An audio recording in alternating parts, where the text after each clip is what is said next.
Hello students, नमस्कार। मेरा नाम है धर्मवीर। इस वीडियो में हम यह देखेंगे अकाउंटेंट कोर्स कहाँ से करें और इसका क्या सिलेबस है। तो आप अकाउंटेंट का कोर्स करना चाहते हैं तो मार्केट में बहुत सारे ऐसे इंस्टीट्यूट्स हैं, लेकिन क्या वो आपको अच्छे से अकाउंटिंग का कोर्स करवाएंगे? कुछ ऐसे इंस्टीट्यूट्स हैं जो केवल स्पेशल अकाउंट्स करवाते हैं। तो पहली बात है अकाउंटिंग कोचिंग सेंटर के बारे में। यदि हम अकाउंटिंग का कोचिंग सेंटर कैसे डिसाइड करें? आप केवल वही कोचिंग सेंटर डिसाइड करें जिस कोचिंग सेंटर में केवल अकाउंट्स की ट्रेनिंग दी जाती है, इसके अलावा और कोई काम ना हो, वही कोचिंग सेंटर आपके लिए फायदेमंद रहेगा।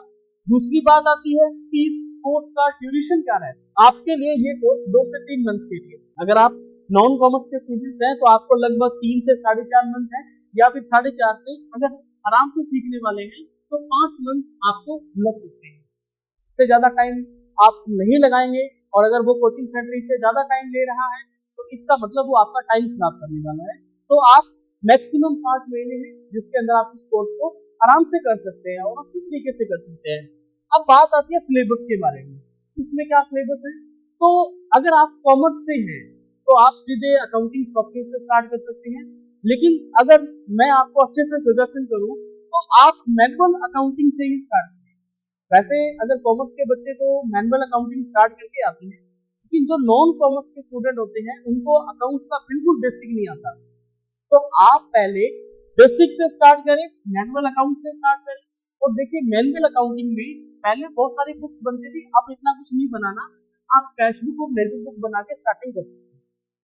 और ओरिजिनल मार्केटिंग बिल, देखो जहां पे आपको मार्केट के ओरिजिनल बिल दिखाए, केवल आप वहीं से अकाउंटिंग करें। अगर जैसे आप इंक्वायरी करने जाते हैं, आप उनसे पहले ही देखें, पूछे भी अगर आपके पास मार्केट का ओरिजिनल बिल है तो आप वो हमें दिखाएं, तो आप वहीं से काउंटिंग करेंगे तो आपके लिए बेनिफिट रहेगा। दूसरा इसके लिए टॉपिक आता है टैक्सेशन का। देखिए, टैक्सेशन में क्या होता है, डायरेक्ट टैक्स और इनडायरेक्ट टैक्स पार्ट होते हैं। डायरेक्ट टैक्स के अंदर इनकम टैक्स है, टीडीएस है, ये सारे एग्जांपल डायरेक्ट टैक्स के अंदर है। इनडायरेक्ट टैक्स में जीएसटी है, वैट है, सर्विस टैक्स है, सेस है, और भी कई सारे टैक्स हैं जो इनडायरेक्ट टैक्स के एग्जांपल है। अगर वो आपको डायरेक्ट टैक्स और इनडायरेक्ट टैक्स से करवा रहे हैं तो आप वहां से करें। तीसरा टॉपिक इसके अंदर आता है बैंकिंग का। बैंकिंग में क्या होता है, बैंक रिकॉन्सिलिएशन होता है। बैंकिंग की सारी जो एंट्रीज है, अगर वो आपको सिखा रहा है तो अच्छी बात है। टैक्सेशन की बात करें, टैक्सेशन रिपोर्ट्स की बात करें, तो इसमें जीएसटी रिपोर्ट्स है। जीएसटी के रिपोर्ट में R1 है, GSTR2 है, GSTR3 भी है, GSTR9 है, ये जीएसटी की रिपोर्ट्स है। नेक्स्ट है ई-वे बिल जनरेट, ई इनवॉइस जनरेट, ये आपको आना चाहिए, प्रैक्टिकली आपको आना चाहिए। थ्योरी से कुछ नहीं होगा, क्योंकि थ्योरी तो आप अगर आप गूगल पे सर्च करेंगे तो आपको वहां से भी मिल सकता है ई-वे बिल और ई इनवॉइस के नोट्स, लेकिन जहां से आपको ओरिजिनल काट के दिखाएं, अब वहीं से करने का आपके लिए फायदा है। नेक्स्ट टॉपिक आता है इंटरेस्ट कैलकुलेशन। देखिए, इंटरेस्ट कैलकुलेशन में सिंपल साधारण ब्याज होता है, कंपाउंडिंग ब्याज होता है, और एक आड़त। जैसे धान मंडी का आपने नाम सुना होगा, धान मंडी के अंदर इसकी अकाउंटिंग होती है, तो वहां पे रुपए सैकड़े के हिसाब से चलता है, 1 रुपए सैकड़ा, 2 रुपए सैकड़ा, 2.5 रुपए सैकड़ा, तो वो भी आपको आना चाहिए। नेक्स्ट इसके अंदर आता है डेप्रिसिएशन रिपोर्ट मेकिंग आता है। देखो, इनकम टैक्स का ही पार्ट है डेप्रिसिएशन, वो आपको जनरेट करना आना चाहिए। नेक्स्ट आता है टीडीएस रिपोर्ट्स है एंड रूल्स है, टीसीएस रिपोर्ट्स है, आरसीएम रिपोर्ट्स है। तो ये सारे के सारे टॉपिक्स आपको आने चाहिए। इसके बाद में input tax and output tax की बारी आती है, ये भी आपको आना चाहिए।